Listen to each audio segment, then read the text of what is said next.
Ipinaliwanag ni Hiyashi kay Boruto na kung na-awaken na niya ang Byakugan, lalabas ito sa laban kahit hindi niya ito ma-activate kung kailan niya gusto, at makikita ito ni Hiyashi at Hanabi. Nagdesisyon si Hanabi na siya na lang ang papalit sa tatay niya kasi baka ma-injury lang ito sa laban. Sige si Boruto sa challenge. Tinanong ni Himawari si Naruto kung okay lang ba si Boruto habang pinapanood nila silang nag-sparring ni Hanabi. Tiniyak ni Naruto na magiging ayos si Boruto. Sinubukan ni Boruto gumawa ng distraction gamit ang Shadow Clones at Flash Bomb. Pero nahuli ni Hanabi to. Tinry uli ni Boruto at napalibutan niya si Hanabi gamit ang mga Shadow Clones pero nablock ito ni Hanabi gamit ang 8 Trigrams Bombs Revolving Heaven. Sinabi ni Hanabi na walang tanda ng Byakugan na na-awaken kay Boruto pero may pag-asa pa rin. Tinago ni Boruto ang disappointment niya. Inimbitahan sila ni Hiyashi na magstay doon magdamag. Sa dinner, naglaro si Hanabi kasama sina Boruto at Himawari habang sinabihan ni Hiyashi si Naruto na huwag pansinin yung mga bata kasi espesyal ang araw. Mag-usap sina Naruto at Hiyashi tungkol kay Boruto. Hindi na dismaya si Naruto na hindi pa na-awaken ni Boruto ang Byakugan, masaya siya na kahit ganoon, sinubukan ni Boruto patunayan ito. Tinanong ni Hiyashi tungkol kay Himawari, sinabi ni Naruto na hindi pa rin niya naipapakita ang Byakugan mula nang unang lumabas ito. Hinihiling ni Hiyashi na i-update siya at dalhin ulit si Himawari kung may mangyari pa. Kinakausap ni Hanabi si Boruto, sigurado siya na may nangyari talaga kasi hindi basta-basta aamin si Boruto na na-awaken niya ang Byakugan o mag-spar ng seryoso kung wala. Nagkabanggaan sina Boruto at Sarada sa gabi at nag-usap ng konti tungkol kay Kage Masa sa pelikula. Napansin ni Boruto na may isang tao na naposes ng Spectre kaya sinundan niya ito sa academy. Nakilala niya ito bilang ang aktor na gumanap kay Kage Masa na medyo tumaba na. Inatake siya nito dahil sa mga sinabi ni Boruto tungkol sa katawan niya. Nang nakaposisyon na siya laban kay Boruto, na-deflect ni Sarada ang isang atake nito. Nakatago, ipinaliwanag ni Boruto na naposes ng shadow na siya lang ang nakakakita ang aktor. Pinagsama ni Boruto at Sarada ang mga linya mula sa pelikula at distraction gamit si Boruto na naging Fume Shuriken para talunin ang aktor. Pinanood ni Boruto ang shadow na unti-unting nawawala. Kinabukasan, in-update ni Boruto sina Mitsuki at Shikadai tungkol sa kanyang mata, sinabi niya na kahit hindi ito Byakugan, wala siyang pake, basta mapatunayan niya na meron siya nito. Tinitingnan ni Boruto ang crowd, sinusubukang i-trigger ang mata niya, kasama sina Shikadai at Mitsuki. Pinag-uusapan nila na walang ganitong mga insidente sa labas ng academy. Sabi ni Shikadai, nagsimula na rin daw mag-imbestiga ang mga tatay nila, kaya mas naiinis si Boruto na masolusyonan ito bago si Naruto. Wala silang progress sa araw na yon. Kumpiyansa sina Boruto at Shikadai na magpapatuloy sila sa investigasyon dahil nag-turn in na si Mitsuki ng leave of absence sa academy. Sa bahay, tinanong ni Hinata si Boruto kung bakit laging skip ng klase kasi natawag na siya ng academy. Sa academy, pinipilit ni Boruto kay Hinata at Shino na may importanteng duty siya. Akala ni Hinata gusto lang ni Boruto makuha ang atensyon ni Naruto. Sabi ni Shino, dapat sabihin ni Hinata kay Naruto ang nangyayari. Ang next lesson ni Shino ay workplace experience, kaya pinayagan sina Boruto, Shikadai, at Mitsuki na maglibot sa village habang nagtatrabaho sa postal service. Ilalagay sila sa ilalim ni Taiori. Nainikat sila sa buong village para mag-deliver at tumanggap ng parcels. Napansin ni Boruto si Naruto sa isang opening ceremony. Napansin din siya ni Naruto at nilapitan. Nag-usap sila ng konti tungkol sa ginagawa nila. Pagkatapos umalis ni Naruto, pinagbukod ni Boruto ang grupo para mas mabilis matapos ang trabaho. Nang mag-regroup sila, sinabi ni Mitsuki na may narinig siyang insidente sa Senju Park. Sa park, iniimbestiga ni Sai ang lugar at kumukuha ng mga witness statement. Pagdating ng tatlo, tapos na ang investigation. Sinabi ni Sai kay Naruto at Shikamaru na may nakita siyang ebidensya ng paggamit ng research mula sa cells ni Hashirama base sa bakas ng wood release sa park. Pinaniniwalaan niyang ito ay mga dating root members. Sabi niya, nangunguha sila ng chakra para sa military. Nagdesisyon si Sai at Shikamaru na i-review ang mga records ng root para sa clues kung sino sila. Umuwi si Naruto para magpalit ng damit at kinausap si Hinata tungkol kay Boruto sa village. Inamin ni Naruto na lumaki siyang walang ama kaya di siya sigurado kung paano makipag-usap kay Boruto. Sa post office, may reklamo tungkol sa mga deliveries kaya inatasan sila ng boss ni Taiori na si Kamame na ayusin ang inventory habang inaayos ni Taiori ang mga mali nila kahapon. Nakarinig sila sa TV tungkol sa isang insidente sa water purification plant kung saan nagtatrabaho ang mga kaklase nila kaya dali-dali silang pumunta doon. Pumunta ang mga estudyante ng academy kay Sumir sa ospital. Nagpasalamat sina Wasabi at Namida sa kanya dahil nailigtas sila, pero sinabing si Hokage ang dapat pasalamatan kasi malapit lang siya. Nagsisi si Shino dahil siya ang may ideya ng workplace experience, pero sinabi ni Chocho na matuto na lang siya mula rito. Sinabi ni Iwabi kung gaano kadalas ang mga atake, at ibinahagi naman ni Denki at Lee kung ano ang naramdaman nila. Dumating si Boruto at sobrang humingi ng sorry kay Sumir dahil pakiramdam niya siya ang may kasalanan. Sinubukan siyang kausapin ni Shikadai pero iginiit ni Boruto na kung maayos niyang na-deliver ang mail, sana may buong araw silang mapatrol at baka may nakita sila sa water purification plant. Dumating si Naruto at nang tanungin ni Boruto kung pwede siyang isali sa investigasyon, dinala siya ni Naruto sa ibang kwarto at ipinakita ang attacker ni Sumir na halos maubos na ang chakra. Pinag-usapan nila kung ano ang dapat gawin ni Boruto. Sabi ni Shino na siya ang may responsibilidad sa workplace experience. At kung tatretuhan na parang adult si Boruto, baka may maipakita siya na hindi nila nakikita. Alam din niya bilang teacher kung ano kaya at hindi kaya ni Boruto. Iniwan ni Naruto ang desisyon kay Shino. Hindi sila binigyan ni Shino ng free pass pero may respeto siya dahil nailigtas na siya ng mga ito dati. Bumalik sina Boruto, Mitsuki, at Shikadai sa post office at nagulat ng utusan sila ni Kamame na mag-deliver ng mail. Nakiusap si Taiori para sa kanila. Habang tinitingnan ng mga ruta, naisip ni Boruto na pwedeng gamitin lahat ng shadow clones niya para mag-deliver, pero sinabi ng mga clones niya na masyadong malayo at hindi maganda. Nag-deliver silang tatlo sa buong village. Nagpaalam si Sumir kina Wasabi at Namida habang pinapanood sila mula sa bintana nang umalis sila kasama ang mga magulang. Dumating si Mitsuki na may bagong balita tungkol sa pinakabagong atake. Sa lugar ng insidente, nakakita si Sai ng mga bakas ng wood release. Gusto ni Sai na maimbestigahan agad kung may kinalaman ng Roth para matiyak na kung sila man ay kasama, hindi nila sinusunod ang dating ideolohiya. Nang na-miss nila ang isa pang atake, inisip ni Boruto na baka alam ng Ghost ang mga ruta nila. Para ma-cover lahat ng ruta, hiningi ni Shikadai ang tulong ng mga kaklase nila, at para mapaalam agad kung may insidente, pinakuha niya kay Iwabi ang mga furry works mula sa workplace experience nila. Pagkatapos nilang umalis, muntik nang mahuli si Kamame sa post office pero naposes siya ng ghost at sinimulang sirain ang post office. Dumating sina Boruto at iba pa na nagawa nilang lokohin ang ghost na iniisip nitong bantayan ang lahat ng ruta kaya naiwan ang opisina na walang tao. Handa na si Boruto sa laban kay Kamame habang sina Mitsuki, Inojin, Chocho, at Lee ay hinarang ang taong kumokontrol sa ghost. Ginamit ni Kamame ang mga sulat para atakihin si Boruto at Shikadai mula sa malayo. Pero na-block ito ni Iwabi gamit ang Earth Release. Pinrotektahan ni Taiori ang isang parcel mula sa atake ni Kamame at dahil sa dedikasyon niya, humina ang kontrol ng ghost kay Kamame, kaya napabagsak sila ni Boruto at Iwabi. Lumabas ang ghost kay Kamame at hinagis ni Boruto ang isang explosive tag para patayin ito habang nawawala. Nawala sa iba ang mga nakamaskarang lalaki na kumokontrol sa ghost. Nahanap ni Mitsuki ang isa sa kanila pero hindi sila nag-atake at pinayagang umalis ni Mitsuki. Dinala si Kamame palayo at pinangunahan ni Boruto ang iba sa pag-aayos ng post office. May isang boses na nagsabi na ang chakra na ninakaw ay ginagamit para i-awaken si No. Sa gabi, kinakausap ni Mitsuki ang isang tao gamit ang puting ahas, binabanggit ang isang alaala mula sa Roth at isang posibleng gumagamit nito. Naalala ni Mitsuki na nagising siya sa loob ng isang tangke. Pinapagawa ng mga guro sa academy ang mga estudyante ng obstacle course, Tig-3 ang grupo. Tinulungan ni Boruto at Mitsuki si Denki nang nahirapan ito sa gitna, kaya naubos ang oras nila. Pinagbagsak ni Shino lahat ng estudyante dahil yung mga nakatapos ay iniwan ng mga kaklase nila. Sinabi ni Konohamaru at Mogi na minsan sila dadalaw para makita kung sino ang nasa ilalim ng kanilang utos at hinikayat ang mga estudyante na subukan ng iba't ibang formations. Nag-usap ang mga boys tungkol sa wala ng ghost incidents kamakailan at kung itutuloy pa ba nila ang investigasyon dahil alam nila na nag-iimbestiga na rin ang mga adults. Tinanong ni Mitsuki si Shikadai kung bakit tinulungan niya si Denki, sagot ni Shikadai, naiinis lang si Boruto sa kanya. Pinag-usapan ni Shino, Mogi, at Konohamaru ang mga estudyante. Gustong-gusto ni Mogi sina Iwabi at Boruto. Napansin ni Mitsuki na tinutulungan ni Boruto si Iwabi sa math problems. Tinanong niya si Boruto kung mas nararamdaman niyang kasama siya dahil kay Boruto. Pagkatapos ng klase, sinabi ni Inojin kay Mitsuki na napapansin niya na sobra ang atensyon ni Mitsuki kay Boruto.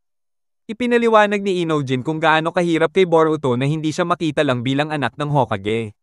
Nagpunta si Mitsuki kay Sumir mag-isa. Tinanong niya kung ano ang nararamdaman niya kay Boruto at sinabi ni Sumire na nakakatuwa daw siya. Tinanong niya kung may pamilya si Mitsuki. Sabi ni Sumire na patay na lahat ng pamilya niya at ang pag-aalala niya ay dahil hindi siya kasing galing ng tatay niya pero natutunan niyang maging masaya sa klase. Tinanong ni Mitsuki kung ano ang nararamdaman niya sa nanakit sa kanya at gusto na lang niyang matapos na. Pinatawag ni Boruto si Mitsuki sa bahay niya para kumain. Sa kwarto ni Boruto, tinanong ni Mitsuki kung ano talaga ang nararamdaman ni Boruto kay Naruto, pero tinawag sila ni Hinata para kumain bago siya makasagot. Pinakilala sina Naruto at Mitsuki sa isa't isa. Sa opisina ng Hokage, sinabi ni Shikamaru sa clone ni Naruto na may na-detect na chakra na konektado sa mga insidente at si Sai ang pinapadala para mag-imbestiga.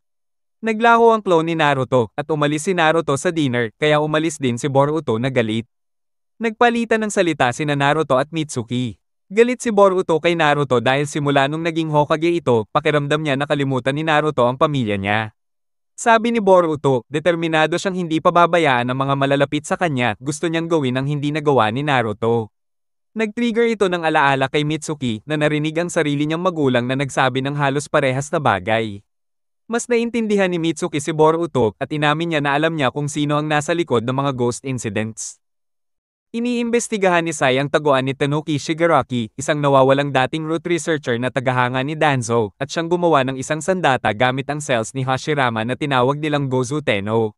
Hindi niya siya nakita, pero nahanap niya ang litrato niya kasama ang isang batang babae, at na-realize kung sino ang salarin. Sabi ni Mitsuki kay Boruto na si Sumire ang nasa likod ng mga insidente. Sinabihan ni Shikamaru si Naruto tungkol sa natuklasan ni Sai at sa paghahanap kay Sumire. Sinabi rin niya na may reklamo dahil tuloy-tuloy pa rin ang mga atake dahil daw sa hindi maayos sa pagsisiyasat ng mga pulis sa mga sangkot. Dumating si Kakashi sa opisina ng Hokage, ko ang responsibilidad para sa sarili niya at ni Tsunade dahil nagdesisyon silang huwag ilabas ang mga pagkakakilanlan ng mga tao sa root. Kahit ipinaliwanag ni Mitsuki na nakasalamuhan ni Sumire ang bawat biktima, di pa rin kumbinsido si Boruto na siya ang may sala. Habang ipinaliwanag ni Mitsuki na ang goal ng mga atake ay sumipsip ng chakra mula sa mga biktima. May lindol na nangyari sa Senju Park. Nag-usap sina Naruto, Shikamaru, at Kakashi kung paano nila haharapin ito at kung paano sana kung iba ang ginawa nila noon. Sabi ni Kakashi, nahanap niya na naka-embed ang Gozu Tenno sa katawan ni Sumire. Habang sinusubaybayan ni Sai at ng grupo si Sumire, pinapangako niyang hindi papayag ang madamay sa kasalanan ng mga may koneksyon sa root. Alam ni Sumire na nahuli na siya at naalala niya ang sabi ng tatay niya tungkol sa paghihiganti para kay Danzo. Kaya naghahanda siya para sa huling atake. Bago siya makapag-atake, nahuli siya ni Sai sa parke pero sumamon siya ng no bago siya mahuli. Nakita ni Boruto at Mitsuki ang no mula sa malayo kaya gusto ni Boruto marinig mismo ang katotohanan mula kay Sumire. Pag-alis ni Boruto, nakipag-ugnayan si Mitsuki gamit ang puting ahas at inutusan siyang patayin si Sumire. Dumating si Kakashi at pinutol ang isang parte ng buntot ng ahas ni No. Dinistract ni Sai si No gamit ang Inkbird, kaya nakapagtayo si Kakashi at mga shinobi ng mga pader para harangan ito. Mula sa naputol na buntot, lumabas pa ang iba pang mga buntot na hinabol ang mga shinobi ng Konoha, sinisipsip ang chakra ng mahuhuli nila. Sabi ni Mitsuki kay Boruto na iinumin ni No ang chakra ng buong nayon at titigil lang ito kapag namatay ang gumagamit ng jutsu. Determinado si Boruto na iligtas pareho ang nayon at si Sumire. Sabi ni Mitsuki na iyon daw ang sagot na hindi niya ibibigay at gusto niyang malaman pa ang pagkakaiba nila. Palihim gumawa si Mitsuki ng snake clone para takpan si Boruto at umalis para patayin si Sumire. Nakagawa si Boruto ng clone at pinatumba ang clone ni Mitsuki. Nag-activate ang mata ni Boruto kaya nasundan niya si Sumire sa trail ng chakra. Nilimitahan ng mga shinobi ang kilos ni No gamit ang barrier at mga wire. Dumating si Naruto para tapusin si No sa isang bagsak pero sinabihan siya ni Kakashi na susupsipin lang ni No ang chakra niya. At baka sumabog pa kasi ginawa si No bilang suicide weapon. Sinundan ni Mitsuki si Sumire dahil nilagyan niya ito ng puting ahas sa ospital.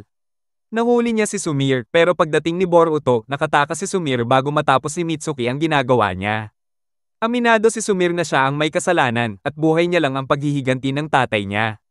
Pinigilan ni Boruto si Sumire at Mitsuki na mag-away at nag-sparks ang mata ni Boruto. Lumipat si No sa labas ng barrier papunta kay Sumire. At sinipsip ang chakra niya. Habang nawawala si No, sumugod si Boruto kasunod nito. Na-detect ni Kakashi na iba si No kasi hindi siya basta summon lang tulad ng ibang hayop. Sinubukan ni Naruto Eye Sense gamit ang Sage Mode pero wala pa rin. Nag-uusap sina Naruto, Sai, at Kakashi tungkol sa paghahanap ng nagcast ng Jutsu na mukhang nasa ibang dimension din. Habang naghahanap sina Denki, Shikadai, at Inojin kay Boruto, napansin ni Shikadai na may kakaiba sa langit. Sa bahay ni No sa ibang dimension, sinundan ni Boruto ang isang strand ng madilim na chakra papunta sa puno, kung saan inatake siya ni No. Tinulungan ni Boruto na tamaan sa mukha si No gamit ang kutsilyo. Bigla niyang nakita ang chakra network ni No, may naka-standout na parte sa ilalim ng buntot nito. Habang nalilito si Boruto sa nakita niya, in-save siya ni Mitsuki, at sinabi na si No ay umatake dahil kay Sumire. Pinapabagal ni Boruto si No gamit si Mitsuki, tapos naghanda ng maraming explosive tag kanai. Tinusok ni Boruto si No sa buntot tapos naglagay ng explosive tags kaya bumagsak ang makakapal na lubad sa ibabaw ni No. Tinamaan ni Mitsuki si No gamit ang lightning release pero ni-block ni Sumire gamit ang water release. Tinanong nila kung willing ba siyang umatras pero na-shock sila sa sagot niya. Pinaliwanag ni Sumire na kahit na naglingkod ang tatay niya sa nayon pagkatapos ng digmaan naging kriminal siya dahil sa rot. Ang takot at stress na palihim na buhay ang naging dahilan ng pagkamatay ng nanay niya. Nagpalitan sila ng atake ni Mitsuki pero pinalagyan ni Boruto ng sarili niya sa gitna at nasaktan siya. Hindi siya kumbinsido na nagpapanggap lang si Sumire na may malasakit sa mga kaklase niya mula nang magkakilala sila. Nagulat si Mitsuki sa sinabi ni Boruto at idinagdag na sinabi ni Sumire na gusto niyang tapusin na agad ang lahat nung nasa ospital siya. Nakita ni Boruto na unti-unting nawawala ang madilim na chakra sa katawan ni Sumire. Nadados niya na ang dahilan kaya naapektuhan ng ghost ang mga taong may problema ay dahil si Sumire mismo ay may problema, kaya mas madaling ma-infect ang mga kapareho niya. Inutusan ni Sumire si No na sipsipin ang natitirang chakra niya at sumabog na lang. Pero hinipo lang siya ni No ng mahinahon, kaya naisip ni Boruto na kahit itinuring siyang sandata ni Sumire, tinitingnan pa rin siya ni No bilang isang magulang. Sinabi ni Boruto na hindi niya kailangang gamitin si No bilang sandata gaya ng ginawa ng tatay niya sa kanya. Biglang nabasag ang Gozo Tenno sa likod niya, kaya nagulo ang chakra at nagsimulang bumagsak ang paligid. Nagmadali silang tatlo na umalis habang pinoprotektahan sila ni No mula sa unstable na chakra. Nakita ni Boruto kung saan may rift at nakatakas sila sa dimension. Dumating si Sai kasama ang mga shinobi ng Konoha. Nakikiramay siya kay Sumire at inalok ng tulong at tinanggap ni Sumire. Nakita ni Boruto na may koneksyon pa rin sila ni No. Sabay silang 5 sumakay sa paparating na tren. Dahil late na sila sa academy. Pagkalipas ng ilang linggo mula nang matapos ang mga insidente ng ghost, iniisip ni Boruto kung bakit huminto na ang paggana ng kanyang mata. Naglalakad si Naruto, Sai, at Shikamaru sa nayon, masaya na bumalik na sa normal ang lahat. Sinabi ni Sai ang tungkol sa tulong ng mga estudyante sa academy para pigilan si Sumire. Sabi ni Shikamaru, baka magkaproblema kung pababayaan si Sumire na manatili sa academy. Sinabi ni Shino sa mga estudyante na hahatiin sila sa mga bagong team na 3 para makita kung gaano sila magkabagay pagkatapos ng graduation. Nagtanong si Sarada kung bakit matagal na wala si Sumire. Gustong makipartner ulit ni Mitsuki kay Boruto pero kulang sila ng pangatlong tao dahil may mga team na sina Iwabi at Denki at sina Shikadai, Chocho, at Inojin. Na-ask na ni Iwabi si Sarada na sumali sa team niya, iniisip ni Boruto na tanungin si Lee at gustong mapasama ni Mitsuki si Sumire. Pinatahimik siya ni Boruto kasi hindi pa alam ng iba ang tungkol kay Sumire sa mga nangyari. Tinanong ni Shino si Iruka kung ano ang mangyayari kay Sumire. At sinabing siya ang magbabantay kung babalik siya. Nagulat si Boruto na maagang uwi si Naruto. Nag-uusap sila tungkol kay Sumire. Bumisita si Shino kay Sumire at inalok na gumawa ng lugar para sa kanya sa labas ng nayon para makapag-isip siya. Sabi ni Inojin kina Shikadai at Denki na may files ang tatay niya tungkol sa mga academy ng ibang nayon at inakala nilang malilipat si Sumire. Naglaro uli ng tag ang mga estudyante.